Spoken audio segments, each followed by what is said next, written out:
Dr. Tony Kinnunen, Director of OEM Sales at Proventia. Serves as Sales Director. He's in charge of key OEM accounts and business development activities. And additionally, his role is to act as a senior expert on the field of emissions after treatment. Tony received a doctoral degree in physical chemistry from the University of Joensuu. In Finland in 2002. Dr. Kinnunen has been an author of about 40 refereed scientific articles and has given tens of conference presentations in the field of emission purification and catalysis during the last few years. Welcome, Tony. Thank you very much.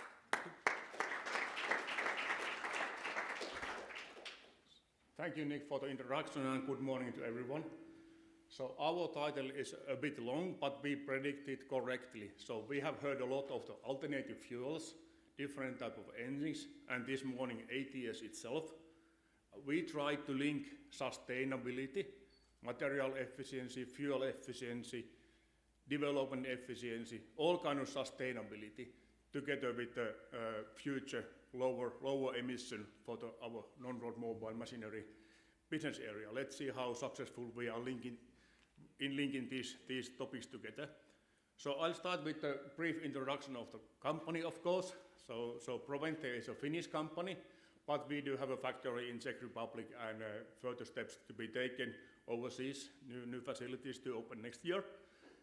3 business lines or product units: emission control, which will be the main topic for today, thermal components, and then the batteries. I will ignore the battery or electric powertrain technology from today's presentation more or less completely. First slide on the sustainability. What we are doing, how we helping our customer base. First of all, our primary business is to make ATS, help customer to meet the tailpipe emission regulation. That's of course the main business for us.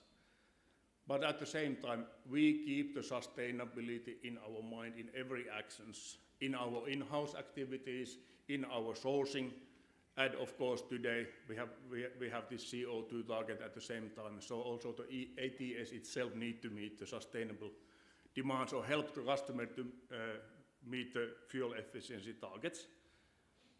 What we can do on our side on the sustainability? First of all, we have solar power panels on top of the factory. So in theory, if you calculate the consumption what we are using every year and what is the capacity of the panels, somebody could say we are carbon neutral already, but that's theory, of course. In the winter time, when the electricity is needed more, there's no solar available.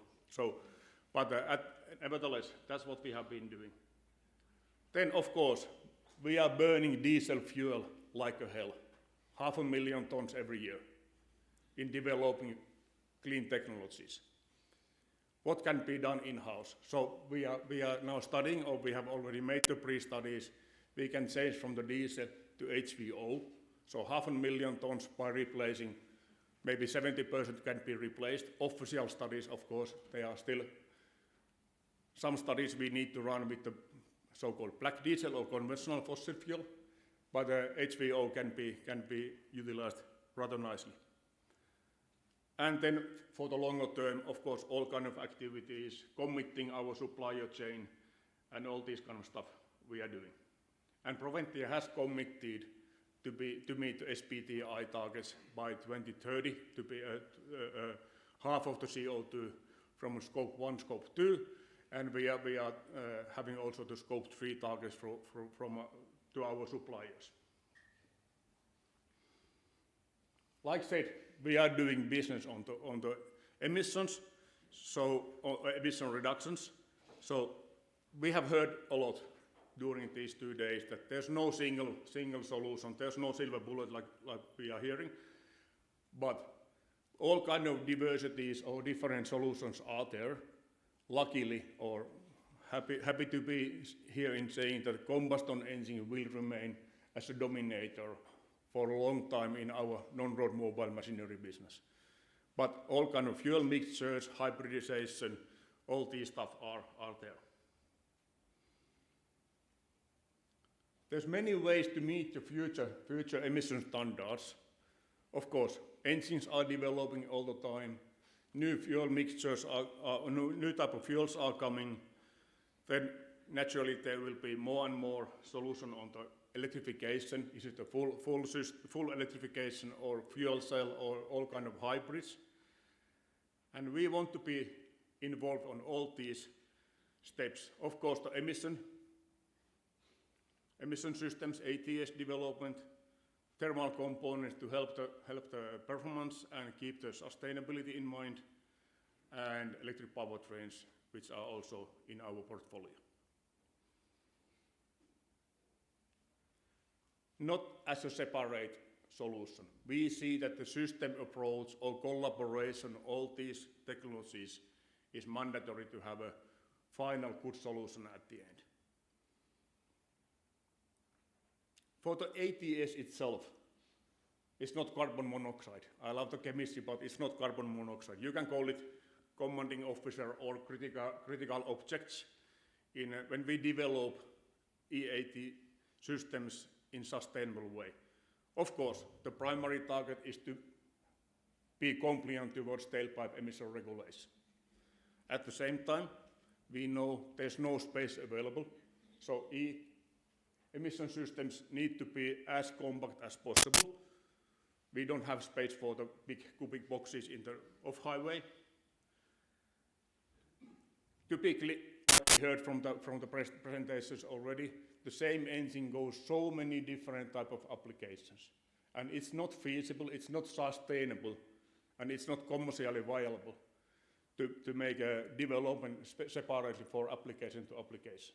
That means that we need to consider all kind of complexities, modularities on the development. Same engine can go so many different places, and ATS need to meet all kind of assembly targets or mechanical durability targets with the same kind of components and same kind of basic solutions. Of course, we need to provide some value add to customer, and it cannot cost too much. that's of course there.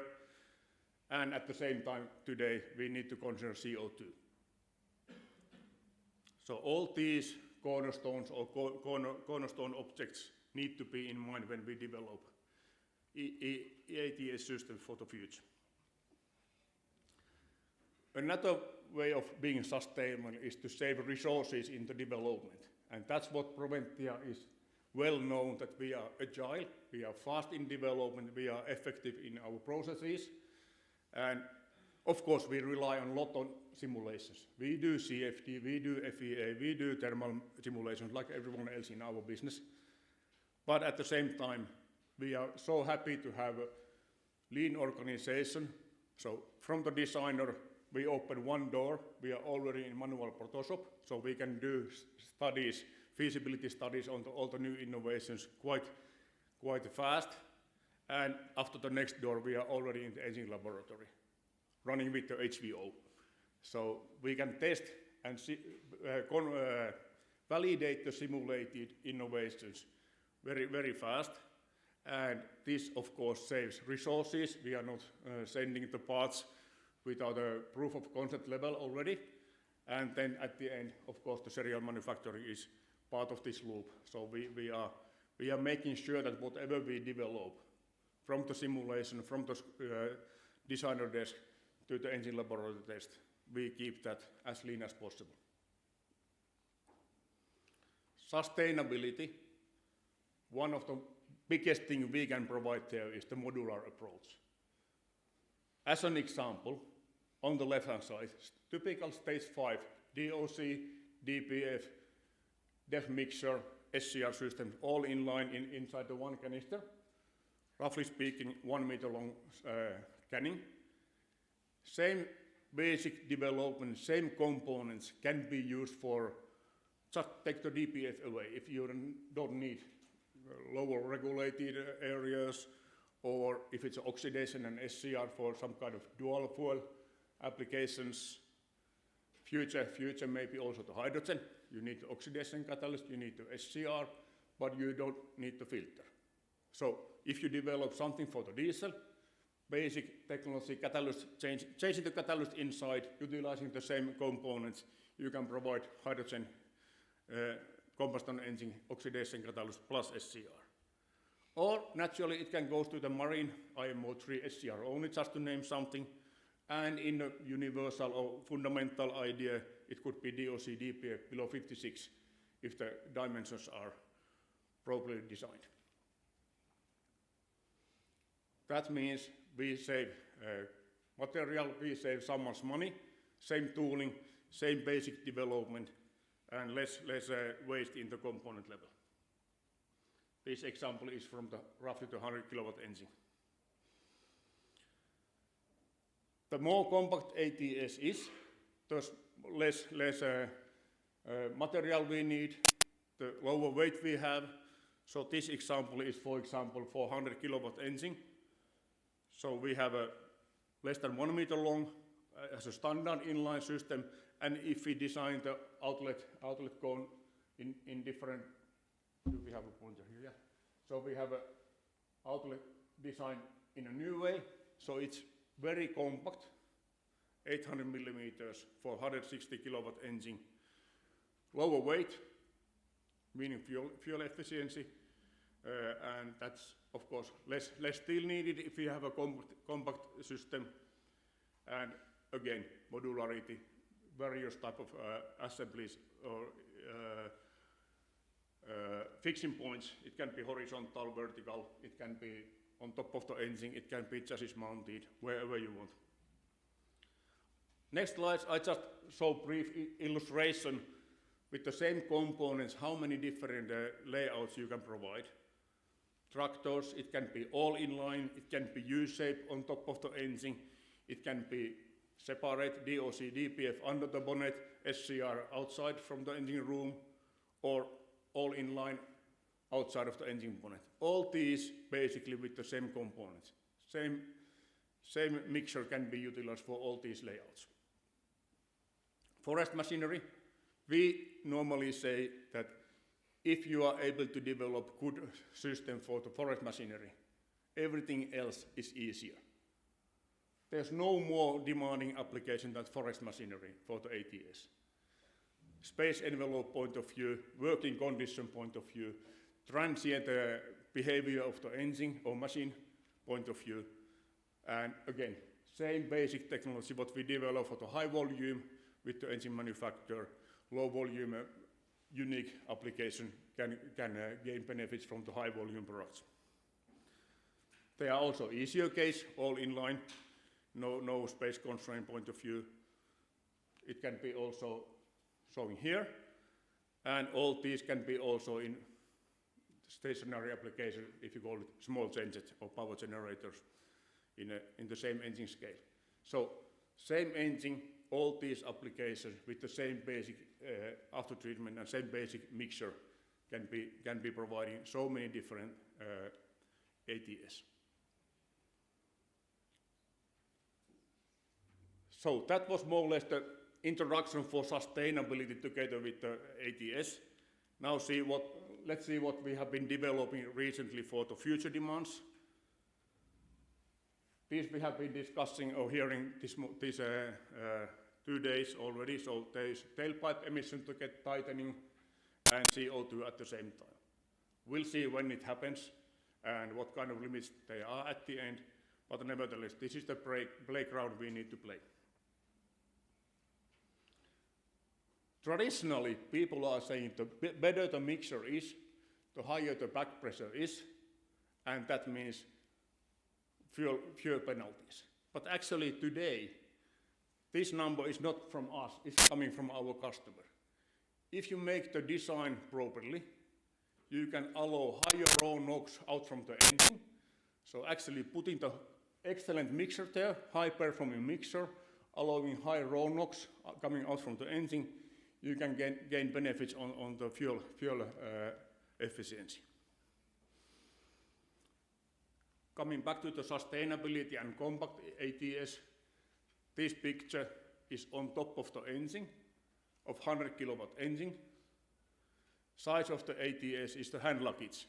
So this can be carried on the cabin in the airplane.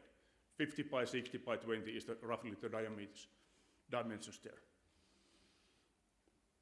and Tier 5 compliant, if you call Tier 5 existing. I like the simple things. We do what customer really needs. Of course, we have been developing all these. We are developing, and we have developed electric powertrain systems. We do have a twin SCR or dual stage SCR in our portfolio if needed. But today, keeping in mind the sustainability, we will focus on the cost efficient, the space efficient, material efficient, sustainable solution, and being Tier 5 or future Stage 6 compliant already. There are several cases with our customers. We have been proven that with this technology, you can meet future regulations as well. Naturally, EGR will be there for helping the SCR. So engines are developing, better fuels are coming, or alternative fuels are coming. EGR is needed for the future regulation for sure. Catalyst, we heard already from the coaters and substrate manufacturers, they are getting better and better. And this together with the advanced engineering and good solution for the design, improving the mixtures all the time, you can be ready for Tier 5 California or Stage 6 Europe, even with the one DOC, DPF, SCR package. Of course, the key of the SCR performance is how to make the mixing working and how much you can inject, at what kind of condition you can inject depth there. And for that, we have been developing our mixers continuously or regularly from the 20 years ago when we started to develop, more or less. So we have developed all kind of generation of the mixers. Today in serial, we have 3 main technologies, all patented, protected, IP owned purely by Proventia.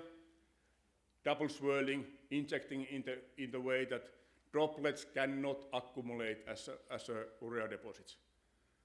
During these 15 or even more than 15 years today, not a single field issue on the deposit with our mixers. Not a single field issue on the deposits, as long as the control has been properly done. So mixer is deposit free, you can call it, because the droplets can never hit cold surfaces.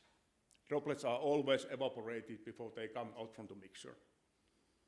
And injection amounts on these compact mixers are shown here. I'm not going into details, but we are able to inject as much as needed for the future regulations, and the uniformity what these mixers are providing.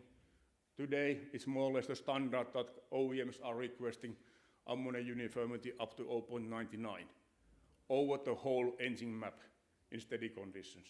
And that we do in simulation, and that we have proven also in the experiments.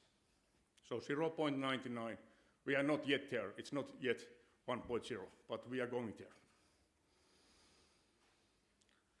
And I repeat, if you have a good mixer, if you have a good solution made, you have a chance to reduce the fuel consumption by helping OEM in their calibration work. Another part of the story for this sustainable development is thermal insulation. We heard this in previous presentations. We need to have a temperature for the reactions. We need to have a SCR in the area that it works. That's clear. And unfortunately, the most demanding brick SCR is always the last one. So we need to find a way to increase the temperature for the SCR. You can put heater there. You can make the twin SCR. All these are available. All these are possible. But what if you can do something better? What if you can do something more sustainable and cost-efficient way? And solution is there to insulate everything which can be insulated. Starting from the manifold, all the clamps, turbine, all the piping, of course, and making the proper insulation around the ATS itself. I'll show some results what can be gained by, in a way, simple and cost-efficient solution. So it's practical, it's cost efficient, it's sustainable. As an example, on the comparison here is the below the lower curve. Is it orange on the screen? I think it's orange there. No insulation around the engine, exhaust manifold, and the blue one we have an insulated manifold. Everything else is constant. Same layout for the system, same piping. Only difference is to insulate or not insulate. And what we achieve 1 minute earlier at the 250 degrees, which is more or less the SCR light-off temperature. So we gain in the cold cycle, cold non-rot transient cycle, we gain 1 minute for SCR light-off, just by insulating the manifold itself. Another way, to simulate the impact of the insulation, we run the engine at steady condition. Exhaust temperature 270 out, at the engine out, without any insulation on the piping and turbine, all this stuff before the ATS. Inlet temperature, we already lose 20 degrees. But if we put different thicknesses of the insulation, let's say 15 millimeter as a standard solution today, we can again gain 20 degrees for the reactions, just by insulating the parts before the catalyst housing. It's not a rocket science. Keep the temperature inside by insulation.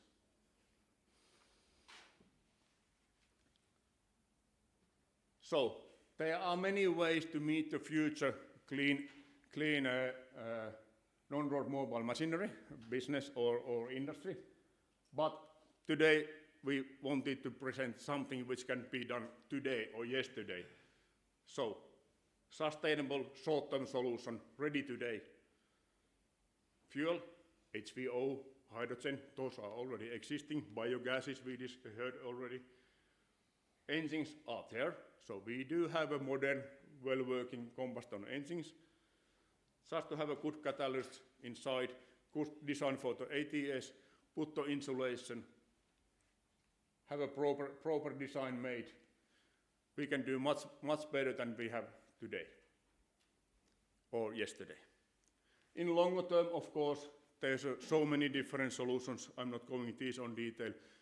Electrification for certain areas, for sure, or hybridization. And what is missing here is, of course, the twin SCR is part of this longer term solution, or maybe the area or solution if the blue line is not providing you the final solution.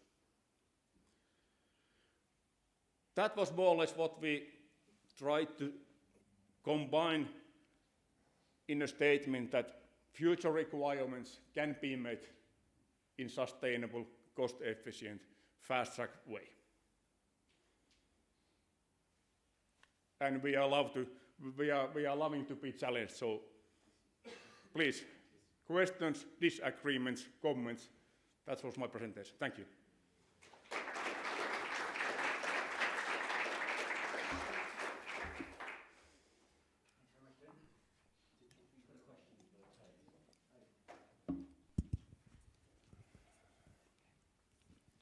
Thank you for a great presentation. It was really interesting.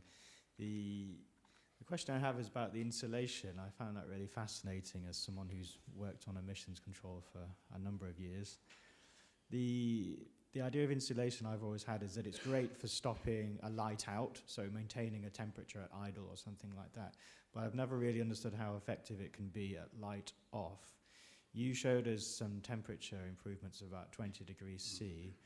And I couldn't quite remember if you showed us anything on the time to temperature, so how much quicker we can get to a light-off temperature. And do you have an idea of how that, that was one I was thinking. Yeah. Do you have an idea of how that can compare to, example, moderate sort of electrical heating strategies? When we started the Tier 5 development, let's say 5 to 6 years ago, when the first hints of the Tier 5 California came, surely we tested all kind of heated elements, not to mention the brands, but there are not so many. So electrically heated catalyst as a oxidation, SCR, and so on. I don't have any direct comparison between the electric heating and the insulation itself. We also, I think last year I presented how to utilize Proventia batteries for the e-heating. Because of course we have a battery, we would love to sell batteries, but that's not necessarily the most sustainable solution to put electricity just for heating the exhaust gas. So we haven't made any direct comparison which one is the more efficient. Naturally, if you have let's say if you forget your CO2 target and if you forget the sustainable, of course if you put more heating by electricity, you will get of course at least the same benefit. But frankly saying, we don't have this kind of comparison. We have been focusing on this solution, what we believe to be in a way. Those seconds can make a tremendous difference. 1 minute, yeah. Thank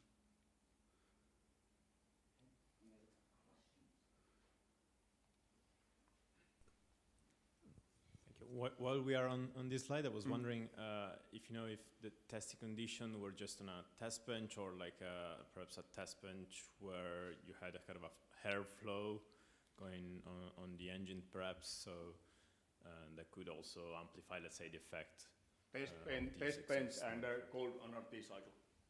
So there were no additional driving cooling impact, for example. So but on the other hand side, quite many of our applications are not having that much, because if you have a forest industry, of course it can be windy outside, but driving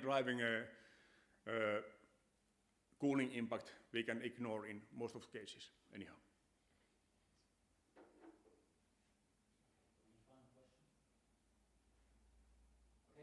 Tony, thank you very much. Thank you.